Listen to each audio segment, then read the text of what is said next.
என் அன்பு உள்ளங்களுக்கு வணக்கம். நாங்கள் ரெகுலராகவே டெய்லியும் சத்து மாவு கஞ்சின்னு சொல்லிட்டு இந்த மாதிரி பொருள்களை போட்டு தான் நாங்கள் குடிச்சிட்ருக்குறோம். அது என்னென்ன பொருள்னு நான் உங்களுக்கு சொல்கிறேன் வாங்க. ஆளி விதை 100 கிராம், சோளம் 100 கிராம், ராகி 100 கிராம், அப்புறம் கருப்பு உளுந்து 100 கிராம், கம்பு 100 கிராம், மாப்பிளை சம்பா அரிசி 100 கிராம்,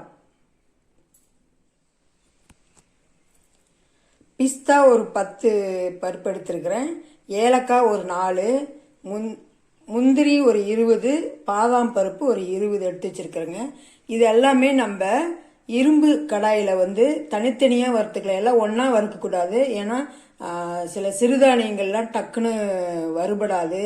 அதேமாரி அரிசியெல்லாம் பார்த்தீங்கன்னா கொஞ்சம் லேட்டாகும். இதுமாரி ஒவ்வொரு தானியமும் ஒவ்வொரு மாதிரி வறுபடும். அதனால் தனித்தனியாக வறுத்துக்கலாங்க. நம்ம இதில் இந்த கஞ்சியில் என்னென்னா கால்சியம் சத்து இருக்குது, மெக்னீஷியம் இருக்குது, ஒமேகா 3 இருக்குது, என்னென்ன நியூட்ரிஷன் இருக்கோ எல்லாமே இருக்குது. சில பேர் கால்வலி, கைவலி, மூட்டு வலி, இடுப்பு வலி, அது மாதிரி எல்லா விதமான வலி நிவாரணிகளுக்கும் ரொம்ப நல்லா இருக்குங்க. இதை நாங்கள் ரெகுலராக பல வருஷமாக இந்த மாதிரி தான் நாங்கள் குடிச்சிட்டு வர்றோம். இதை ஒவ்வொன்றா வறுத்துட்டு வந்துடலாங்களா. இரும்பு கடாய் வச்சுருக்கிறேங்க, சூடாயிருச்சு. இப்போ ஒன்றா வறுக்கலாம். ஃபஸ்ட்டு நம்ம கம்பு போட்டு வறுத்துக்கலாம்.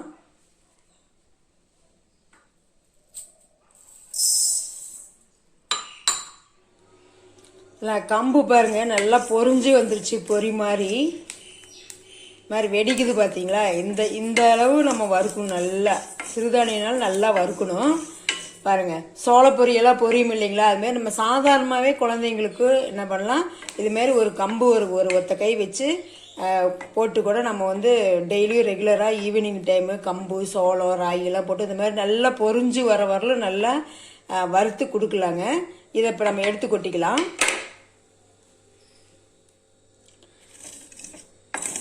அடுத்து ராகிங்க, கேழ்வரகு போட்டு நல்லா வறுத்துக்கலாம்.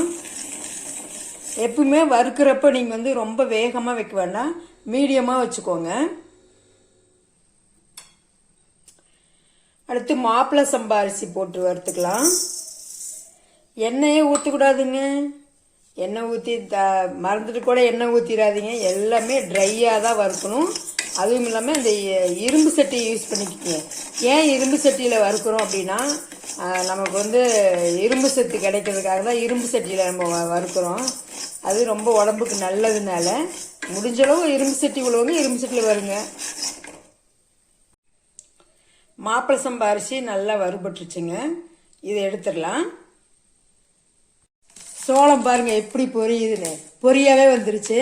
நீங்கள் ரெகுலராகவே ஈவினிங் டைம் இந்த மாதிரி கொஞ்சம் எடுத்து குழந்தைங்களுக்கு பொரியாவே, சோள பொரியாவே பொரிச்சு கொடுக்கலாம். மக்காச்சோளத்துலேயும் பொரியுங்க, பொரி வரும். இந்த இதுலேயும் பொரி வருது பார்த்தீங்களா, எவ்வளோ அழகாக வருது பாருங்க. இந்த அளவுக்கு வறுத்துருங்க. இதை எடுத்துடலாம். அடுத்து நம்ம கருப்பு உளுந்து போட்டு வறுத்துக்கலாங்க.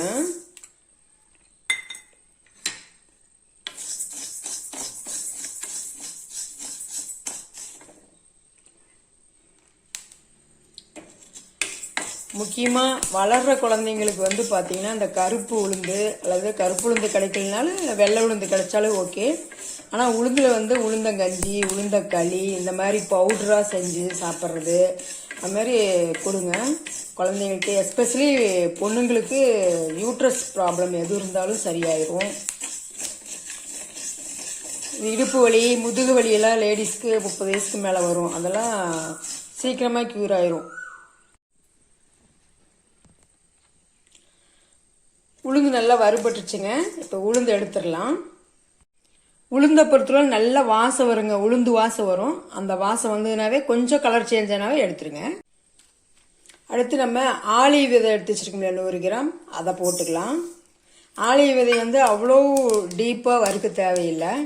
ஆளி விதை போட்டோன்னே வெடிக்க ஆரம்பிச்சிருங்க. ஆளி விதை சிம்மில் வச்சு வருங்க. ஆளி விதையும் உளுந்தும் சிம்மில் தான் வச்சு வறுக்கணும், மற்றதெல்லாம் மீடியமாக வச்சு வறுத்துக்கலாம். இது சும்மா ஒரு நிமிஷம் ஒரு செகண்ட் வறுத்தாவே போதுங்க. இது போட்டோன்னே பொரிய ஆரம்பிச்சிடும், நிறுத்திடலாங்க. எடுத்துடலாம். அடுத்து பாதாம் பருப்பு, முந்திரி, பிஸ்தா இதெல்லாமே இதுவும் ட்ரையாக வறுத்துக்கலாங்க.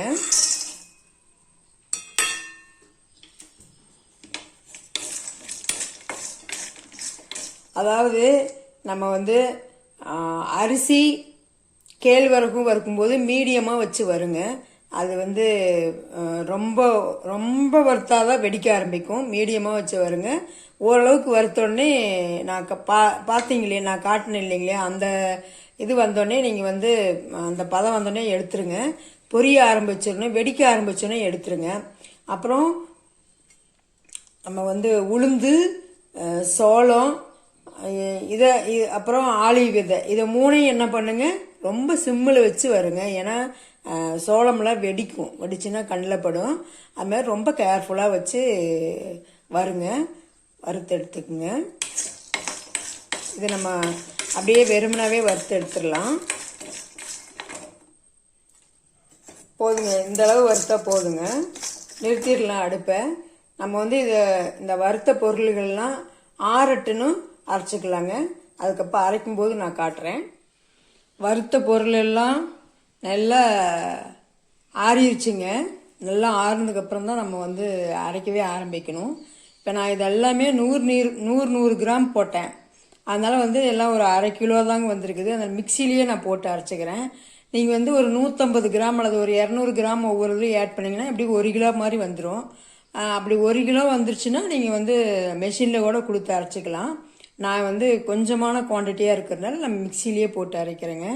இது நமக்கு கரெக்டாக இந்த 100 கிராம் போட்டு அரைச்சாலே போதுங்க. ஏன்னா நம்ம அதிகமாக போட்டு நம்ம டம்ப் பண்ணி வைக்க வேண்டாம். ஏன்னா மாவு பொருள் அப்படி ஒன்றும் பூச்சி வராது.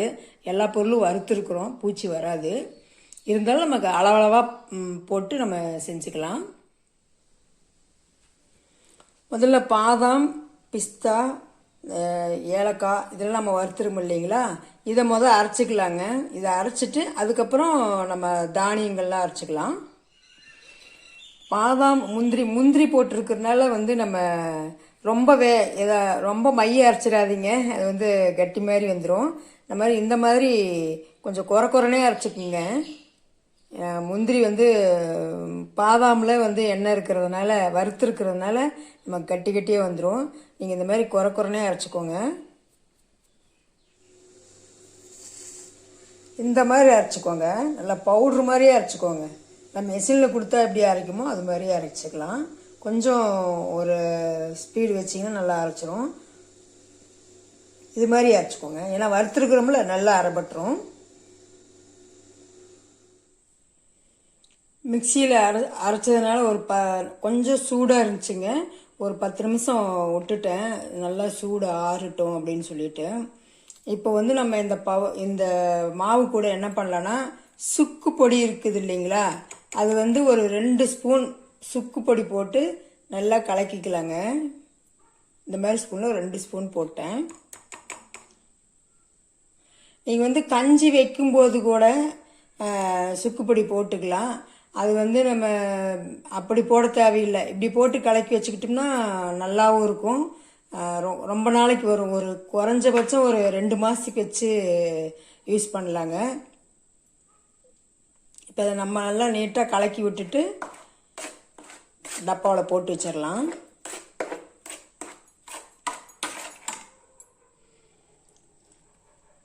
இந்த மாதிரி சில்வர் கண்டெய்னரில் போட்டு வச்சுக்கோங்க, அல்லது கண்ணாடி பாட்டிலில் போட்டு வச்சுக்கோங்க. இது குறைஞ்சபட்சம் ஒரு 2 மாதத்துக்கு கெட்டு போகாது.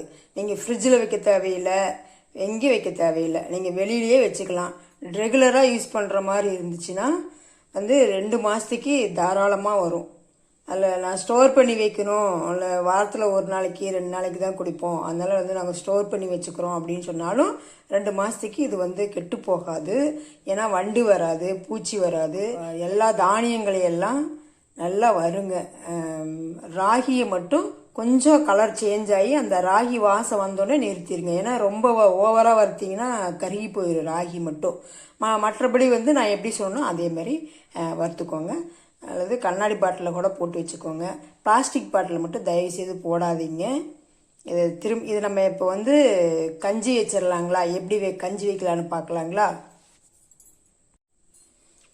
நான் இவ்வளோ பெரிய டம்ளரில் 2 டம்ளர் கஞ்சி வைக்கிறேங்க. நான் 2 டம்ளர் தண்ணி ஊற்றிக்கலாம். அதுக்கு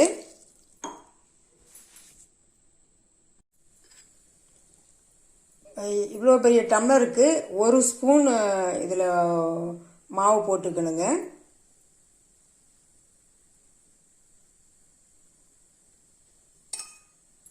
ரெண்டு ஸ்பூன் மாவு போடுறேன். 2 டம்ளர் வைக்கிறதுனால 2 ஸ்பூன் மாவு போடுறேன். இதே நம்ம கொஞ்சம் பச்சை தண்ணி ஊற்றி நல்லா கலக்கிக்கலாங்க. ஏன்னா அப்படியே பவுடரோடு அப்படியே போட்டோம்னா கட்டி பிடிக்கிறதுக்கான வாய்ப்பு இருக்கும். டக்குன்னு கிளற முடியாது. உளுந்தெல்லாம் போட்டிருக்கிறோம். அதுக்காக நம்ம பச்சை தண்ணியில் ஊற்றி கொஞ்சம் நல்லா கரைச்சி வச்சுக்கலாங்க. இந்த மாதிரி நல்லா தண்ணி மாதிரி கரைச்சிக்கோங்க. இப்படி கரைச்சிக்கங்க நல்லா. இப்போ தண்ணி வந்து நல்லா காஞ்சிருச்சு, நல்லா சூடாயிடுச்சு, கொதிக்கிற கண்டிஷன் வந்துருச்சு தண்ணி. இந்த ஸ்டேஜில் வந்து நம்ம வந்து இதை ஊற்றி கிளறிக்கலாம்.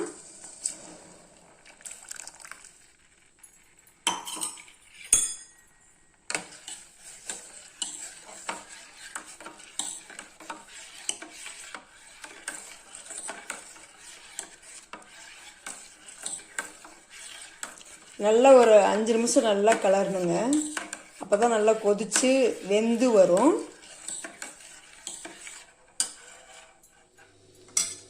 கஞ்சி ரெடி ஆயிடுச்சுங்க. ஒரு 5 நிமிஷம் காய்ச்சிங்கன்னா நல்லா பொங்கி வருங்க. அது ஒரு 5 நிமிஷம் காய்ச்சிக்கிட்டே இருங்க. நல்லா இந்த திக்னஸ் வந்துடும், இந்த கன்சிஸ்டன்சி இருக்கும். இல்லை எனக்கு இன்னும் திக்காக வேணும் அப்படின்னா இன்னும் 1 ஸ்பூன் வந்து நீங்கள் மாவு சேர்த்தி போட்டுக்கோங்க.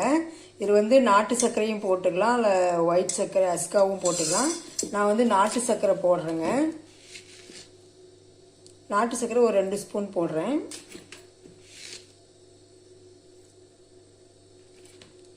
அப்புறம் இது கூட தேங்காய் பூ போட்டுக்கலாங்க. நம்ம விருப்பம்தான், போட்டுக்கிற மாதிரி இருந்தால் போட்டுக்கலாம், இல்லை இதை ஸ்கிப் பண்ணிருந்தா பண்ணிடுங்க. இதை போட்டு குடித்தா கொஞ்சம் டேஸ்ட்டாக இருக்கும், அவ்வளோதான்.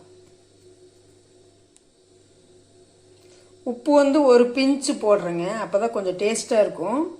நீங்கள் தேங்காய் வந்து போட்டிங்கன்னா குழந்தைங்களுக்குலாம் கொடுக்கும்போது தேங்காய் போட்டே கொடுங்க. இல்லை தேங்காய் போடுறது பிடிக்காது அப்படின்னா தேங்காய் ஸ்கிப் பண்ணிடுங்க. தேங்காய் போட்டால் அது ஒரு டேஸ்ட்டாக இருக்கும். இதில் நீங்கள் பாதாம் பருப்பு கூட சீவி போடலாம், அல்லது ஒரு முந்திரி கூட கட் பண்ணி போடலாம். அவங்கவுங்க விருப்பம்தான். அது போட்டால் அது ஒரு மாதிரி டேஸ்ட்டாக இருக்கும், அவ்வளோதான். நீங்கள் வந்து வளர்கிற குழந்தையிலேருந்து பெரியவங்க வரலும் இந்த கஞ்சி வந்து குடிக்கலாங்க. ரொம்ப நல்லது. இது வந்து ரொம்ப ரொம்ப ஈஸி, செய்யறது ஈஸி. ஒரு கொஞ்ச நேரம் நமக்கு வந்து வறுக்கணும், அவ்வளோதான். வறுக்கிறது ரொம்ப நேரம் டைமெல்லாம் எடுக்காதுங்க. ஒவ்வொரு தானியத்தை வறுக்கிறது ஒரு டோட்டலாக ஒரு அரை மணி நேரம் இருந்தால் எல்லா ஒர்க்கே முடிச்சிடலாம். நீங்கள் வந்து இதை நான் சொன்னபடி டிப்ஸை ஃபாலோ பண்ணி வறுக்கிறதெல்லாம் கவனமாக வறுத்து செஞ்சு பாருங்கள். எப்படி இருக்குதுன்னு கமெண்ட் பண்ணுங்கள், சப்போர்ட் பண்ணுங்கள், சப்ஸ்கிரைப் பண்ணுங்கள்.